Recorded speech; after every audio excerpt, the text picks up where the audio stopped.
Pendahuluan. Latar belakang kenapa kita perlu belajar tentang ingatan.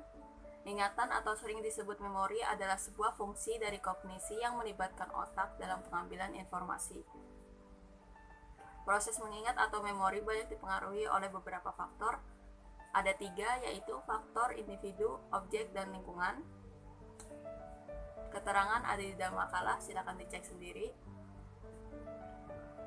Pentingnya mempelajari materi mengenai pengertian, fungsi, jenis, hingga proses ingatan agar setiap individu yang mempelajarinya dapat menerapkan atau mengimplementasikan materi ini dan berguna kelak di masa depan. Saya akan menjelaskan pengertian ingatan. Ingatan, atau sering disebut memori, adalah sebuah fungsi dari kognisi yang melibatkan otak dalam pengambilan informasi. Dalam istilah psikologis atau neurologis, ingatan adalah serangkaian koneksi saraf yang dikodekan di otak.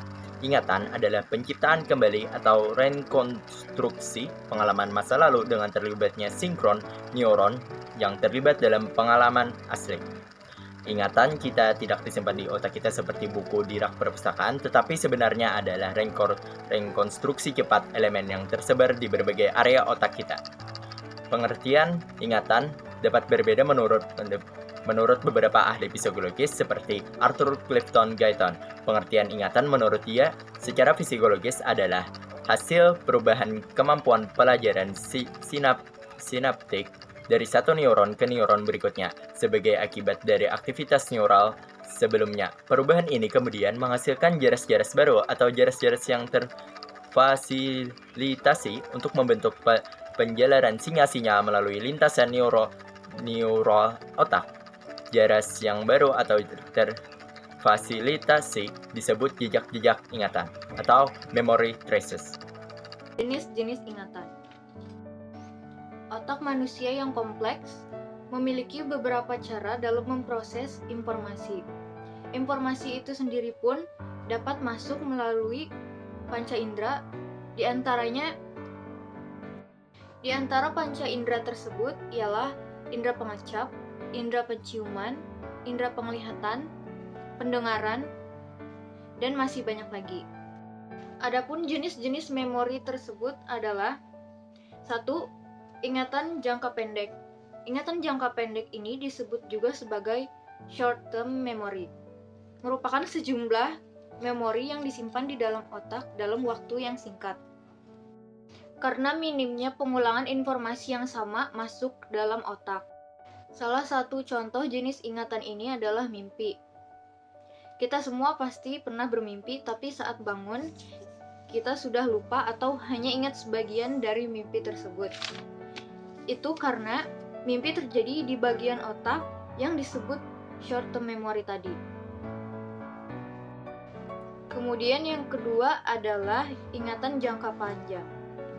Adapun jenis memori ini adalah hasil dari rangkaian memori jangka pendek yang terus diulang dan dipraktekkan sehingga ingatan tersebut dapat bertahan dalam kurun waktu yang lama. Ingatan jangka panjang ini juga memungkinkan kita untuk mengingat peristiwa penting di masa lalu, kemudian pelajaran yang pernah kita pelajari sewaktu kecil, hal-hal menyenangkan atau berkesan yang pernah kita alami, dan masih banyak lagi. Ingatan atau memori. Pengertian ingatan. Ingatan atau sering disebut memori adalah sebuah fungsi dari kognisi yang melibatkan otak dalam pengambilan informasi.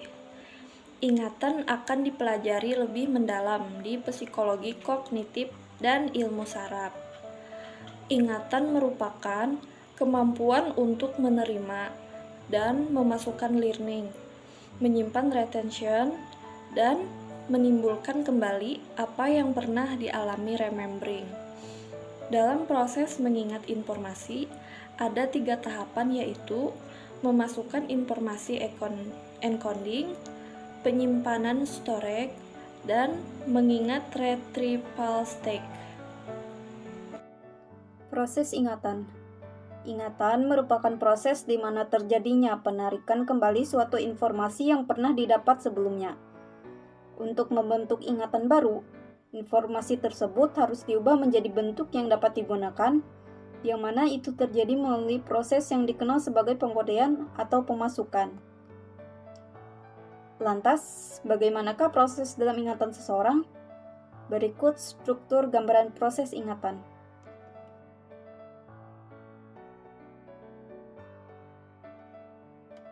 Nah, bisa kita lihat, sensori input dan pemrosesan informasi dimulai pada memori sensorik atau sensory memory, yang mana merupakan tahap yang paling awal dari memori.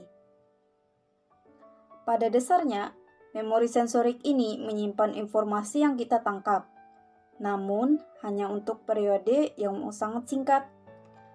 Umumnya tidak lebih dari setengah detik untuk informasi visual dan 3 atau 4 detik untuk informasi pendengaran. Adapun 3 macam dari memori sensorik ini, yaitu yang pertama memori ikonik atau memori visual yang menyimpan dari respon visual. Yang kedua adalah memori gema atau memori yang menyimpan apa yang didengar. Dan yang ketiga adalah memori haptik atau memori yang menyimpan informasi dari indera perasaan. Aspek-aspek tertentu dari memori sensorik ini membiarkan beberapa informasi atau attention yang ditangkap ini dipindah ke memori jangka pendek atau short term memory. Proses ini melibatkan pada tahap latihan, yang mana pada tahap itu ia berusaha untuk menyimpan memori yang sementara. Selain melibatkan tahap latihan, ada pun proses di mana encoding dan retrieval ini berusaha untuk memindahkan bagian informasi tadi dan melakukan pengambilan yang akhirnya akan dipindahkan ke memori jangka panjang atau long-term memory,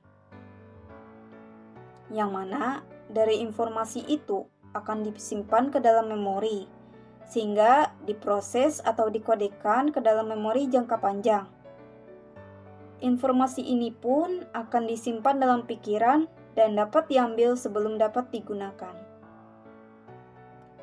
Jika sebagian besar dari informasi yang masuk tadi terlupakan atau belum diproses dan diingat dengan baik dari memori jangka pendek, maka informasi tadi otomatis output dan akan lenyap atau hilang. Penutup.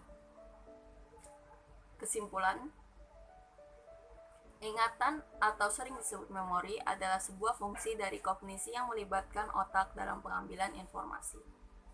Dalam istilah psikologis atau neurologis, ingatan adalah serangkaian koneksi saraf yang dikodekan di otak. Cara otak dalam menyimpan ingatan ataupun informasi ini kemudian digolongkan ke dalam 2 jenis, yaitu ingatan jangka pendek dan jangka panjang.